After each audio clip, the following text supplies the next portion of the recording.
नमस्कार दोस्तों, एक बार फिर से हम हाजिर हैं लेकर सब्जेक्ट बायोलॉजी। आज हम पढ़ने वाले हैं प्लांट मॉर्फोलॉजी यानी पादप आकारिकी के बारे में। आज का हमारा टॉपिक है पादप आकारिकी या प्लांट मॉर्फोलॉजी। तो सबसे पहले जानते हैं हम कि प्लांट मॉर्फोलॉजी में हम पढ़ते क्या हैं। प्लांट मॉर्फोलॉजी में हम क्या पढ़ते हैं? प्लांट मॉर्फोलॉजी में हम यह जानते हैं कि जो पेड़ का या प्लांट का या पौधे का जो भी बाहरी स्ट्रक्चर होता है हम उसके बारे में समझते हैं कि पेड़ का बाहरी स्ट्रक्चर, जैसे कि उसमें जो जड़ है, उसमें जो तना है, पत्तियां हैं, फूल हैं, फल हैं, इन सब के बारे में हम समझते हैं। ठीक है, उनके बारे में हम डिटेल से समझते हैं। किसमें? प्लांट मॉर्फोलॉजी में या पादप आकारिकी में। तो पादप आकारिकी में जिन जिन चीज़ों के बारे में हमें समझना है उनकी हमने एक सारणी बना ली है। क्या क्या है वो है आपके जड़, जिन्हें हम रूट भी कहते हैं। दूसरा तना, जिन्हें हम स्टेम भी कहते हैं। पत्ती, जिन्हें हम लीफ भी कहते हैं। और फूल, जिन्हें हम फ्लावर कहते हैं। और फल, जो हम फ्रूट के नाम से हम जिन्हें जानते हैं। अब इन सब की चीज़ों के बारे में हम एक एक करके विस्तृत अध्ययन करते हुए आगे चलेंगे। तो सबसे पहला हमारा है क्या? जड़। क्या है हमारा? जड़। तो देखिए, जड़ क्या होता है? जड़ वह भाग होता है जब किसी बीज का क्या होता है? अंकुरण जब किसी बीज का होता है तो उसमें वह भाग जो नीचे की तरफ वृद्धि करता हो। ठीक है, नीचे की तरफ जो वृद्धि करता हो वह क्या कहलाता है? आपका जड़ कहलाता है। जैसे ये आपका बीज है, आपने देखा इसमें क्या हुआ? अंकुरण हुआ। अंकुरण होने के बाद ये जो नीचे की तरफ क्या हो रहा है? देख रहे हैं, एक भाग नीचे की तरफ जा रहा है और एक भाग किधर जाएगा? ऊपर की तरफ। तो नीचे वाले भाग को हम क्या कहते हैं? नीचे वाले भाग को हम कहते हैं मूलांकुर। क्या कहते हैं? मूलांकुर। ठीक है, और ये जो भाग ऊपर की तरफ जाएगा, ये भाग, इसको हम क्या कहेंगे? इसको कहेंगे हम प्रांकुर। क्या कहेंगे? प्रांकुर कहेंगे। ठीक है, इसको हम कहेंगे प्रांकुर। ठीक है, जो भाग नीचे की तरफ या मिट्टी की तरफ नीचे की तरफ जाएगा उसको हम कहेंगे मूलांकुर, और जो भाग ऊपर की तरफ जाएगा वो होगा आपका प्रांकुर। प्रांकुर को हम लिखते हैं प्ल्यूमूल, और मूलांकुर को हम लिखते हैं रेडिकल।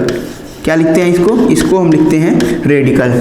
अब देखिए, वह भाग जो मूलांकुर से निर्मित हो उसको हम क्या कहेंगे? जड़। सबसे पहली चीज क्या होगी इसकी? सबसे पहली चीज होगी जड़। क्या होता है? यह मूलांकुर से निर्मित होता है। किससे निर्मित होता है? यह मूलांकुर से निर्मित होता है। ठीक है, किससे निर्मित होगा? यह मूलांकुर से निर्मित होगा। अब दूसरी बात, यह किधर जा रहा है? ऊपर की तरफ तो जा नहीं रहा है, ये किधर जा रहा है? यह नीचे की तरफ यानी मिट्टी की तरफ जा रहा है। ठीक है, किसकी तरफ जा रहा है? यह मिट्टी की तरफ जा रहा है। यानी यह क्या होगा? प्रकाश के अनुवर्ती होगा? नहीं होगा। प्रकाश की तरफ यानी ऊपर सूर्य की तरफ तो जा नहीं रहा है। किस तरफ जा रहा है? यह नीचे तरफ जा रहा है। क्या होगा? ये प्रकाश या प्रकाशानुवर्ती या प्रकाश अनुवर्ती, जो भी हम लिखें, प्रकाशानुवर्ती नहीं होता है। ठीक है, ये क्या नहीं होगा? प्रकाशानुवर्ती नहीं होगा, यानी प्रकाश की तरफ अनुसरण नहीं करेगा, प्रकाश की तरफ नहीं जाएगा। दूसरी चीज, अब देखिए ये क्या होगा? जलानुवर्ती होगा। किस तरफ जा रहा है? ये जल की तरफ, जलानुवर्ती होगा। जलानुवर्ती होता है। क्या होता है? जड़ आपका क्या होता है? जलानुवर्ती। अब जलानुवर्ती कैसे होता है? ये कॉमन सी चीज़ है, ये आप भी समझ रहे हैं कि जड़ क्या करता है? जल का अवशोषण करता है जमीन से, जड़ ही करता है ना। तो वो क्या करता है? वो कैसा होता है? जलानुवर्ती। यानी वो किस तरफ जा रहा है? नीचे जमीन में। किधर? पानी कहाँ है? जमीन में। तो जमीन में किधर जा रहा है? जल की तरफ। ठीक है, अब आगे ये आपका क्या? मूलांकुर। मूलांकुर द्वारा क्या हुआ? आपका जड़ का विकास हुआ। और यह जड़ किधर जा रहा है? प्रकाश की तरफ ना जाके जमीन की तरफ जा रहा है। ठीक है, और कह सकते हैं इसको, ये क्या है? भू अनुवर्ती भी है। किधर? जमीन की तरफ भी जाएगा। और कैसा है यह? जल अनुवर्ती। जल की खोज में किधर जा रहा है? जमीन की तरफ। ठीक है, ये हो गया आपका। अब जड़ के बारे में कुछ चीज़ें और जानते हैं। क्या? जड़ के बारे में हम समझते हैं कि जड़ में एक और चीज़ पाई जाती है। जैसे मान लीजिए ये आपका जड़ है। ठीक है, जड़ के नीचे कुछ इस तरह की आकृति पाई जाएगी। ठीक है, ये क्या है, इसको हम कहते हैं रूट कैप, इसको हम कहते हैं रूट कैप। क्या होता है ये, जड़ पे क्या लगी नीचे समझ लीजिए, एक टोपी लगी है यानी रूट कैप। इसका हिंदी नाम होता है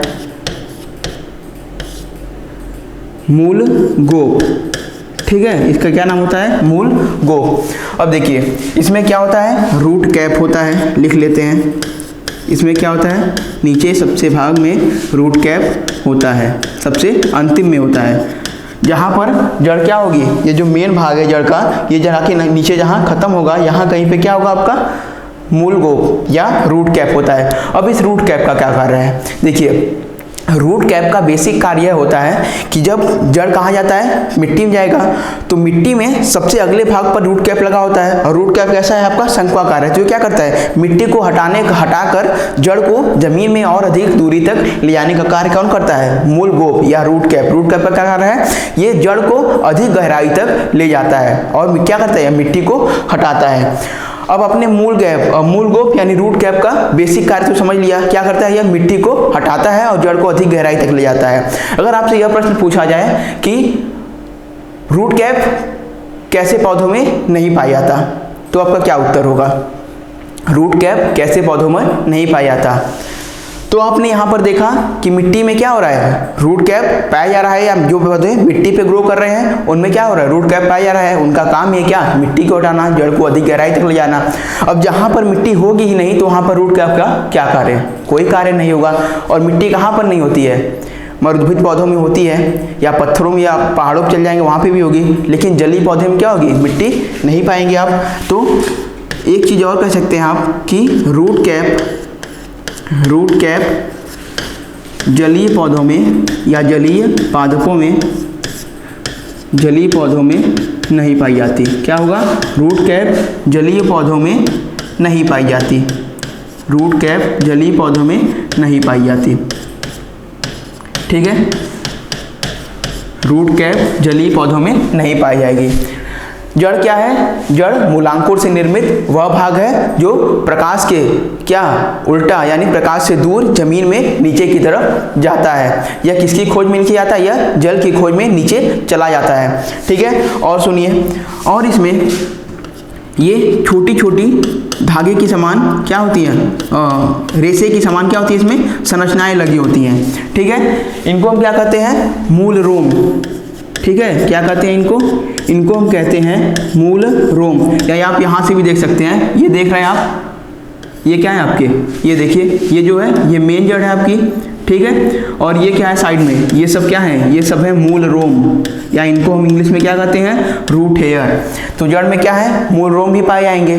और इन मूल रोम का बेसिक कार्य क्या है, इन मूल रोम का कार्य है पानी का या जल का जमीन से अवशोषण करना। ये जो आपकी रूट कैप जिसमें लगी थी, ये जो मेन जड़ है, इसका कोई कार्य नहीं होता है, पानी का अवशोषण ये नहीं है। ये क्या करती है, इसका कार्य है सिर्फ यांत्रिक दृढ़ता प्रदान करना, ठीक है। क्या ये सीधे खड़े रहने में पेड़ को मदद करती है। बाकी ये जो आपकी साइड के हैं, ये मूल रोम, यही पानी का मुख्य अवशोषण का कार्य करते हैं। पानी का अवशोषण किसके द्वारा होता है, इन्हीं के द्वारा होता है। यानी अगर हम मूल रोम को हटा दें तो पानी का अवशोषण नहीं होगा, पौधा सूख जाएगा। लेकिन अगर हम इसको काट दें तो क्या होगा, इसको काटने पर आपका क्या हो सकता है, अगर हम इसको काटेंगे तो पौधा नहीं सूखेगा, ठीक है। क्या होगा, पौधा नहीं सूखेगा, क्योंकि जल का अवशोषण तो बराबर हो रहा है, पौधा सूखेगा नहीं, ठीक है। तो इतनी चीजें हमने जान ली। अब आगे चलते हैं हम। ये देखिए, ये क्या है, ये आपके जड़ जितने भी हैं उनके प्रकार हम लिखे हैं। तो पहले एक बार हम थोड़ा लिख लेते हैं इनके बारे में। देखिए, जड़ होते हैं, जड़ के प्रकार कितने होते हैं, लिख लेते हैं हम।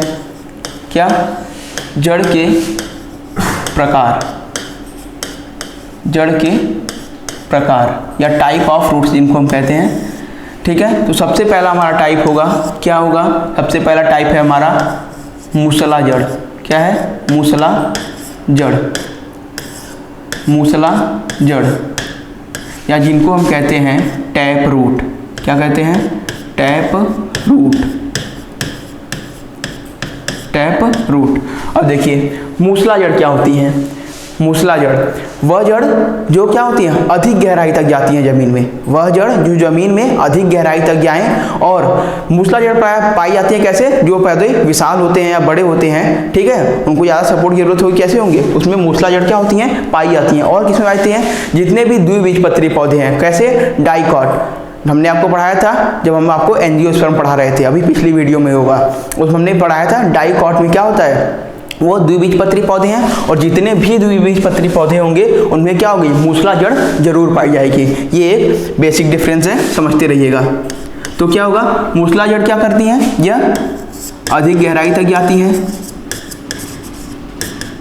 अधिक गहराई तक जाती हैं,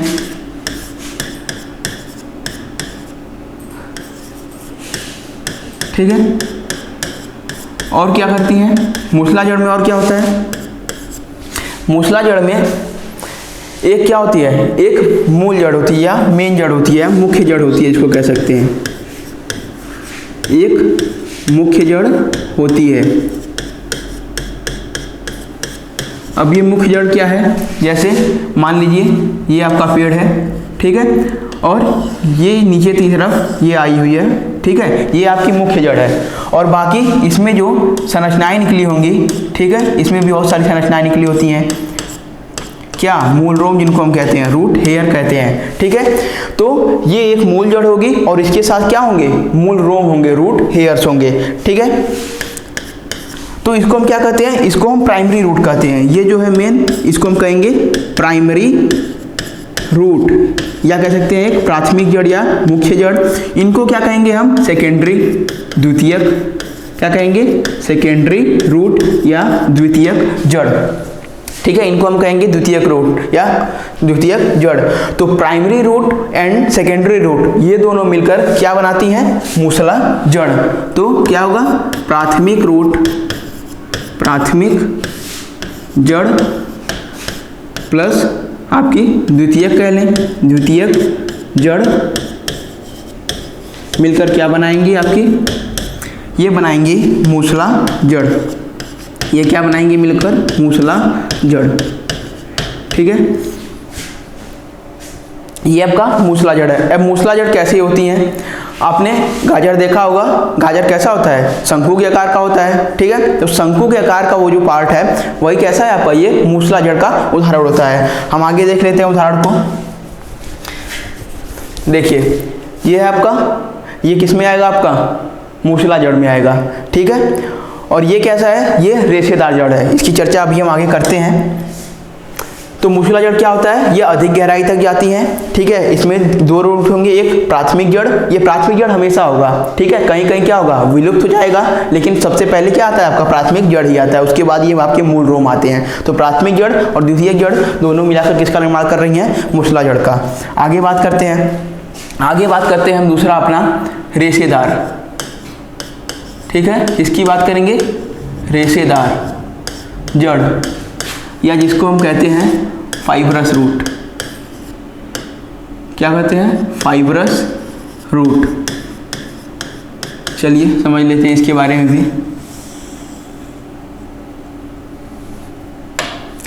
इसके बारे में हम समझते हैं फाइब्रस रूट के बारे में। ये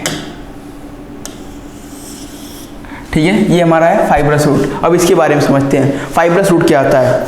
फाइब्रस मतलब आपको रेशेदार रूट, रेशेदार इसके नाम से ही समझ में आ जा रहा है कैसे होगी, इसमें रेशे की समान संरचनाएं पाई जाएंगी, तो वो कैसा होगा, फाइब्रस रूट होगा। अब बात करते हैं रेशे के समान संरचनाएं हैं।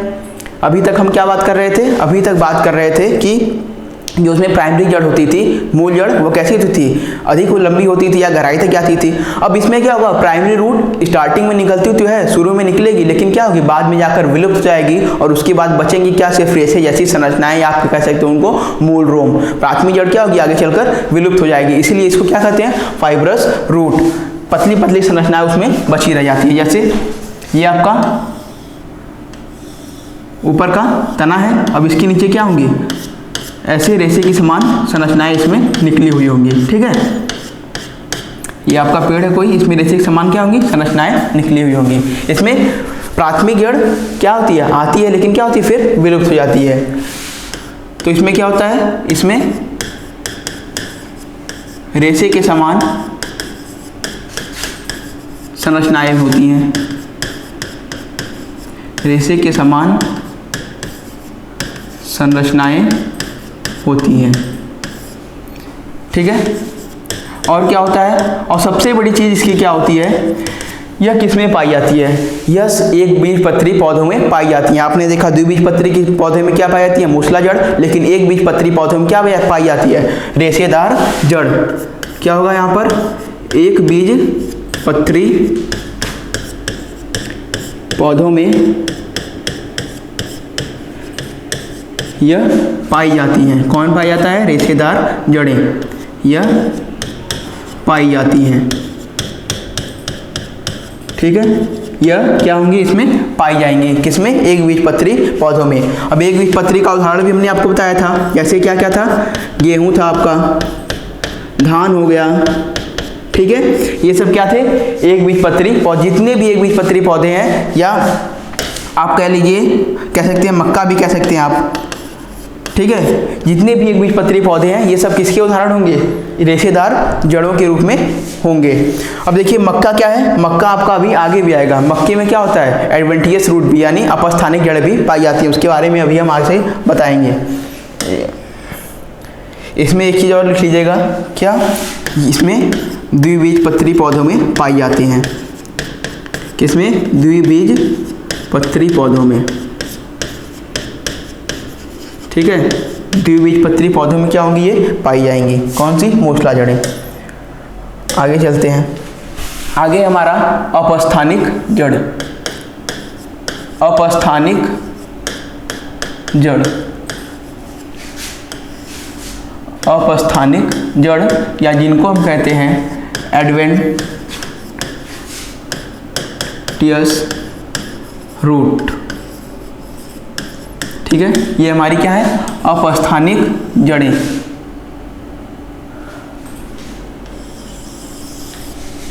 ठीक है। क्या होगा हमारा, अपस्थानिक जड़ें। अब देखिए अपस्थानिक जड़ें क्या होती हैं, अपस्थानिक जड़ें वे जड़ें होती हैं जिनमें क्या होता है, जिनमें आपके जैसे जड़ें जो जमीन में जाती हैं वो क्या करती हैं, भरपूर मात्रा में, जिनको ऑक्सीजन नहीं मिलता है तो क्या करती हैं, ऊपर जमीन की तरफ क्या होती है, धीरे धीरे बढ़ने लगती हैं और वो जमीन से बाहर निकल जाती हैं। ऐसी जड़ों को हम क्या कहते हैं, अपस्थानिक जड़ें। क्यों होती हैं ये जड़ें बाहर, क्योंकि नीचे भरपूर मात्रा में उनको क्या होता है, ऑक्सीजन नहीं मिल पाता है, जिसके कारण वो क्या होती हैं, बाहर निकलने लगती हैं। ऐसी जड़ों को क्या कहते हैं, अपस्थानिक जड़ें, ठीक है। तो क्या होगा, वह जड़ें क्या होगा इसमें। और इसमें एक चीज़ और होती है, ये जड़ें क्या होती हैं, मूलांकुर से निर्मित नहीं होती हैं, यह भी याद रखिएगा, ठीक है। वह जड़ें जो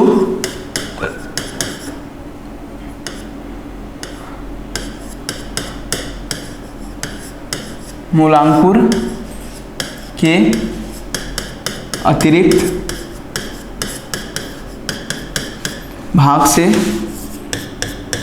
निर्मित हूँ, ठीक है। मूलांकुर के अतिरिक्त भाग से निर्मित हूँ। और इसमें क्या होता है, इनका भाग, या कह सकते हैं जड़ भाग ही लिख लेते हैं,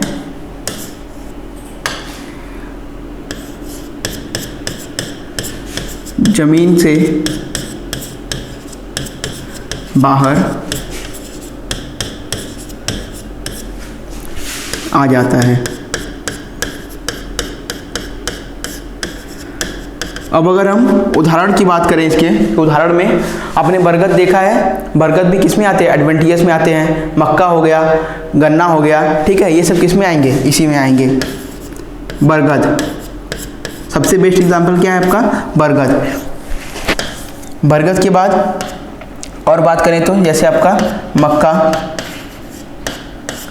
और क्या, गन्ना इत्यादि आपका, ठीक है। अब इसके अलावा अगर बात करें तो और भी जड़ें होती हैं, जैसे आपका क्या होगा, चौथा है आपका परजीवी जड़ें, परजीवी जड़ें, जिनको हम क्या कहते हैं, पैरासाइटिक रूट। और जैसे और क्या हो गया आपका, अधिपाद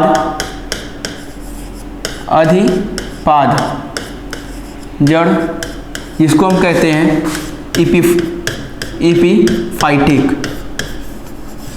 एपिफाइटिक रूट। ठीक है, तो ये सब जड़ें भी आती हैं, तो इनका हम उदाहरण देख लेते हैं।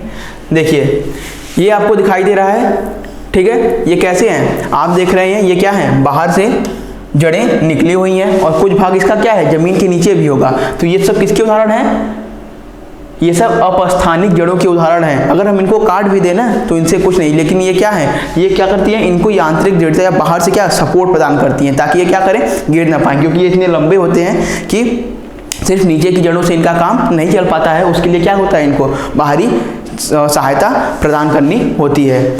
ये आपने देखा, ये किसके उदाहरण है, ये उदाहरण है आपके फाइब्रस रूट, यानी रेशेदार की बात करें तो रेशेदार जड़ों की बात करें, रेशेदार जड़ के उदाहरण है। ये किसका उदाहरण है, ये उदाहरण हो जाएगा आपका मूसला जड़ का।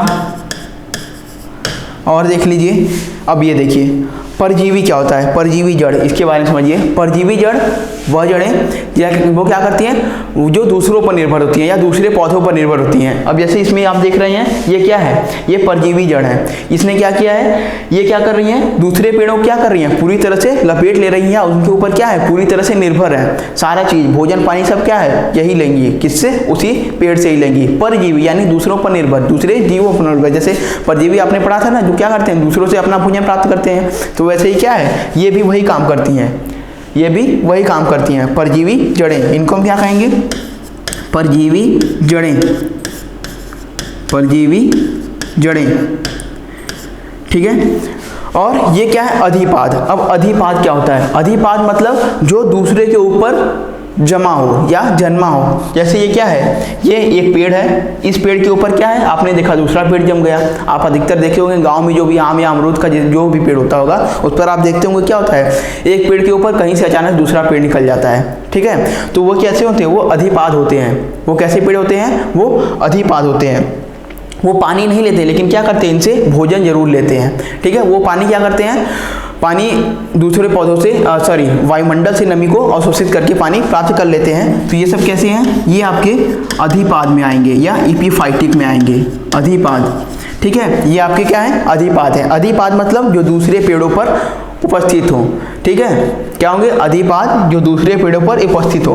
परजीवी और अधिपाद में समानता नहीं है, ठीक है, ये चीजें आप ध्यान रखिएगा। परजीवी मतलब पूरी तरह से उसके ऊपर निर्भर, लेकिन अधिपाद क्या है, पूरी तरह से उसके ऊपर निर्भर नहीं है, ठीक है। ये आपके दोनों में क्या थे, डिफरेंस है, ये आप याद रखिएगा।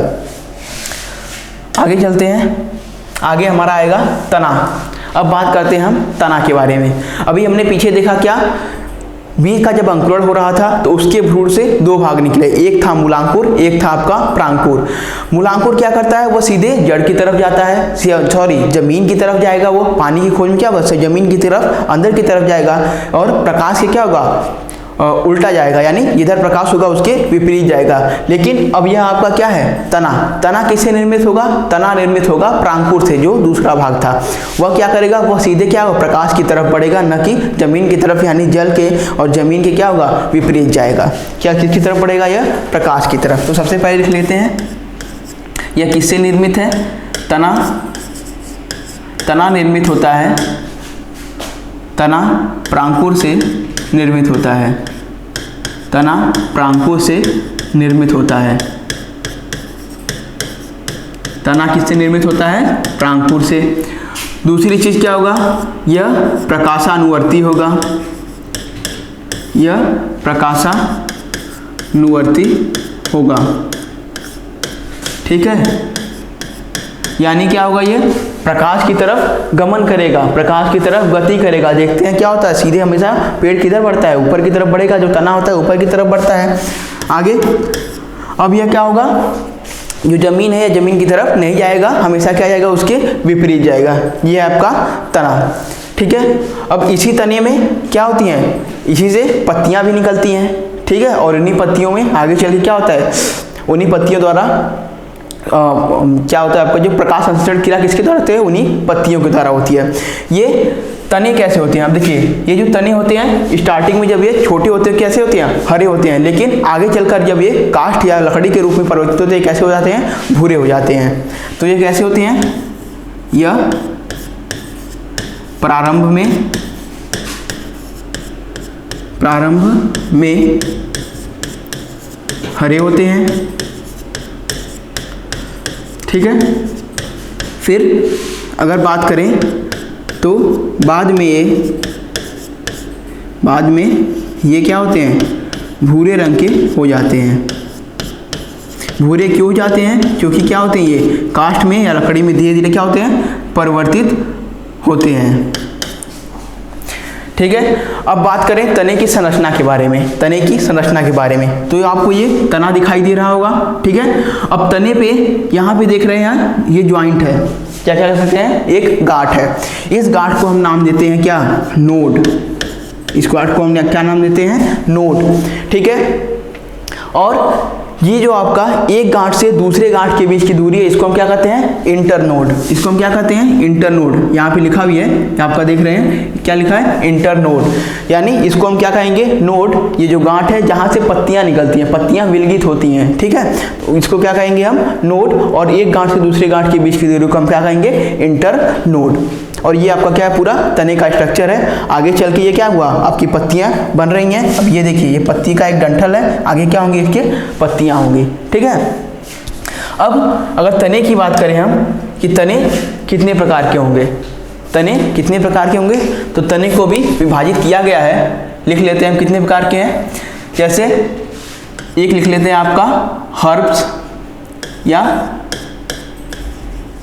शाकीय तना, जिसको कहते हैं हम शाकीय तना, इसको हम क्या कहते हैं, हर्ब्स।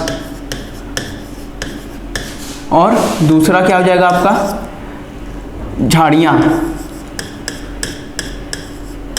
जिसको दूसरा क्या होगा आपका झाड़ियाँ, जिनको हम क्या कहते हैं, श्रब्स। और आगे तीसरा क्या हो जाएगा आपका, तीसरा हो जाएगा पेड़ या ट्री, जिसको आप कहते हैं वृक्ष। लिख लीजिए वृक्ष या ट्री, ठीक है। ये तीन प्रकार के तने और भी होते हैं, लेकिन यही है आपके मेन जो हम जानते हैं। वैसे विभाजित करने की कोई आवश्यकता नहीं थी, लेकिन फिर भी क्या करते हैं, एक टेम्परेरी रूप में समझ लेते हैं। शाकीय तना मतलब हर्ब्स तो आप देखते ही समझ गए होंगे, जिसमें पत्तियां वगैरह ये सब आती होंगी, ऐसे तने को क्या कहते हैं हम, हर्ब्स कहते हैं, ठीक है। झाड़ियाँ, श्रब्स, झाड़ियों के बारे में समझ गए होंगे। क्या होते हैं इनमें, लकड़ियाँ क्या होती हैं, पूर्ण विकसित नहीं होती हैं थोड़ी, लेकिन हर्ब से अधिक विकसित होती हैं किसमें, झाड़ियों में, ठीक है। आगे वृक्ष, अब वृक्ष का नाम आया तो यानी यह क्या होगा, पूर्ण विकसित होगा। इसमें क्या होंगे, बढ़िया लकड़ी वगैरह मिलेंगी, बढ़िया जड़ वगैरह सब कुछ क्या होंगे इसमें वृक्ष में होंगे, ठीक है। तो बढ़िया लकड़ी या मजबूत लकड़ी या पूर्ण विकसित क्या होंगे, वृक्ष में होंगे। उससे कम विकसित झाड़ियाँ, उससे कम विकसित श्रब्स में, ठीक है। अब आगे बात करते हैं पत्तियों की, ठीक है। पत्तियाँ यानी लीव्स जिसको हम कहते हैं। अब लीव्स क्या है, लीव्स सबसे बड़ा इंपॉर्टेंट रोल निभाती है किसमें, पेड़ के प्रकाश संश्लेषण में। अगर पत्तियां ना हो तो प्रकाश संश्लेषण नहीं होगा, ठीक है। पत्तियां ना हो तो प्रकाश संश्लेषण नहीं होना चाहिए। और पत्तियां क्या करती हैं, बहुत सारा काम करती है। वाष्पोत्सर्जन, जब पानी की मात्रा पेड़ में अधिक हो जाती है तो क्या करती हैं, यही वाष्पोत्सर्जन का भी काम करती है, जिनको हम क्या किसके द्वारा होता है, यह स्टोमेटा के द्वारा होता है। स्टोमेटा जिनको हम रंध्र भी कहते हैं, उन्हीं के द्वारा क्या होता है, वाष्पोत्सर्जन भी होता है। और इनमें क्लोरोफिल भी पाए जाते हैं, उन्हीं क्लोरोफिल से क्या होता है, इनका भोजन बनता है। तो ये सब चीज़ें हैं। अब सबसे पहले ये हमारी क्या है, पत्ती की एक संरचना है। तो पत्ती के बारे में समझ लेते हैं, तो पत्ती की संरचना में क्या क्या चीज़ें होती हैं। सबसे पहले आप देख पा रहे होंगे ये क्या है, जो पत्ती से पीछे एक हल्का सा डंठल लगा होता है, इसको हम क्या कहते हैं, पेटियोल्स कहते हैं या पर्णवृत्त कहते हैं, ठीक है। और आगे क्या है आपका, ये जो आपका मिडल में दिखाई दे रहा है, मध्य में ये जो ला है, ये जो मध्य में संरचना है, इसको हम कहते हैं मिड रीब। मिड रीब को हम क्या कहते हैं, मध्य सिरा, मध्य सिरा। और ये क्या है आपका मार्जिन, ये जो आपका किनारा है, बाहरी किनारा, इसको हम क्या कहते हैं, मार्जिन। और इस मिड रिब से जो एक्स्ट्रा ये संरचनाएं निकल रही हैं, इसको क्या कहते हैं, वेन या शिराएं कहते हैं, ठीक है। और ये सबसे कोने वाला भाग है, इसको हम क्या कहते हैं, टिप कहते हैं। तो ये था पत्ती की संरचना के बारे में। और देखिए पत्तियां, हमने आपको डाइकॉट मोनोकॉट पढ़ाया था, तो आपको बताया था कि पत्तियों में, डाइकॉट और मोनोकॉट में, दोनों में डिफरेंस होता है। किसकी, पत्तियों में, उनकी संरचनाएं कैसी होती हैं, अलग अलग होती हैं। यहाँ पर आज देख लेते हैं। ये देखिए, ये डाइकॉट लीफ या पीपल देखा है आपने ना, पीपल की पत्ती है ये। पीपल में क्या है, ये संरचना देख रहे हैं, बीच में है, और इनकी ऐसे इस मिड रिब से जो सिराएं निकली हुई हैं, या मध्य सिरा से जो सिराएं निकली हुई हैं, कैसी हैं, इसके एकांतर लगी हुई हैं। लेकिन अब ये क्या है, ये देखिए इसमें क्या है, समांतर लगी हुई हैं। ये मोनोकॉट है, ये एक बीजपत्री है, और ये द्विबीजपत्री है। यही उन दोनों में क्या था, बेसिक डिफरेंस था। और आप गेहूं के पेड़ को अगर देखेंगे, उसकी पत्तियों को, तो क्या होंगे, उनमें गेहूं के ले लीजिए, धान के ले लीजिए, मक्का वगैरह के ले लीजिए, सब में क्या होती हैं, ये जो मध्य सिरा है, इसके समांतर अन्य सिराएं क्या होती हैं, लगी हुई होती हैं। लेकिन अब यही बात अगर हम द्विबीजपत्री की करें, तो द्विबीजपत्री में क्या हो जाता है, द्विबीजपत्री में मध्य सिरा के एकांतर क्या होती हैं, सारी सिराएं क्या होती हैं, लगी होती हैं, ठीक है। अब अगर हम पत्ती की संरचना के बारे में बात करें, या सॉरी पत्ती के प्रकार के बारे में, तो मुख्यतः हम इनको दो भागों में बांट सकते हैं, एक सरल पत्ती और एक क्या, कॉम्प्लेक्स या जटिल कह लें, सरल और संयुक्त कह सकते हैं, ठीक है, सरल और संयुक्त। अब देखिए सरल संयुक्त, इनको किन आधार पर बांटा गया है। ये आपने जो किनारा देखा, बाहरी किनारा, ये जो आपका बना हुआ है, ये बाहरी किनारा, यही आपका मार्जिन कहलाता है। अब देखिए यहाँ पे एक और चीज़ थी, लेमिना। ये जो आपका वेंस के अलावा ये जो हरा पूरा भाग है, इसको हम क्या कहते हैं, लेमिना कहते हैं, ये भी आप याद रखिएगा। और ये जो आपका बाहरी किनारा था, मार्जिन, इसी मार्जिन को के आधार पर हम क्या करते हैं, इनको सरल और संयुक्त दो भागों में बांटते हैं। अब देखिए सरल क्या होगा, नाम से लग रहा है सरल, यानी जो सिंपली होगा, जो ऐसी पत्ती होगी जिनका किनारा कटा पिटा ना हो, सिंपली हो, उसको क्या कहते हैं, ये आपकी सरल पत्तियां। अब अगर मार्जिन की बात आए, और सॉरी संयुक्त या कॉम्प्लेक्स की बात आए, तो जब पत्तियां कैसे हो, इस रूप में लगी हुई हो, ठीक है। ये आपका मार्जिन क्या हो रहा है, ये आपका मार्जिन कटा पिटा है, ठीक है। मार्जिन क्या है, बीच बीच में से कटा पिटा है, तो ये क्या है, जटिल संरचना लग रही है, तो ये कैसा होगा, संयुक्त होगा। सिंपल कब होगा, जब यह सिंपली हो, ठीक है, किनारा कैसा हो, एकदम एक समान हो, तो इसको क्या कहेंगे, सरल। और जब किनारा कटा पिटा हो, तो उसको क्या कहेंगे, संयुक्त पत्ती। अब पत्तियों का कार्य क्या होता है, पत्तियों का मुख्य कार्य होता है आपका प्रकाश संश्लेषण। क्या होता है, प्रकाश संश्लेषण, किसके द्वारा, क्लोरोफिल के द्वारा। इसकी चर्चा हम अभी आगे करेंगे, और पत्तियों के बारे में और डिटेल में समझेंगे। कहाँ पर हम पत्तियों के बारे में और डिटेल में समझेंगे हम आगे, जब हम पढ़ेंगे प्रकाश संश्लेषण, वहाँ पर हम पत्तियों का पूरा पोस्टमार्टम करने वाले हैं, ठीक है। पत्तियों का पोस्टमार्टम करेंगे हम आगे। अब इसके बाद क्या बचता है आपका, बचता है फ्लावर और फल, यानी फूल और फल। इन दोनों के बारे में हम विस्तृत अध्ययन आगे की वीडियो में करेंगे, क्योंकि आज टाइम थोड़ा ज़्यादा हो रहा है, इसे ही पढ़ाने में ज़्यादा समय लग गया। तो हम क्या करते हैं, आप इन चीज़ों को देखते रहिए, समझते रहिए। अगर आपको कोई दिक्कत हो तो आप पूछ भी सकते हैं कमेंट के द्वारा। अगर आपको कोई समस्या लग रही हो इसमें कि नहीं, हाँ हमें ये चीज़ समझ में नहीं आई है, तो आप पूछ सकते हैं। तब तक के लिए धन्यवाद।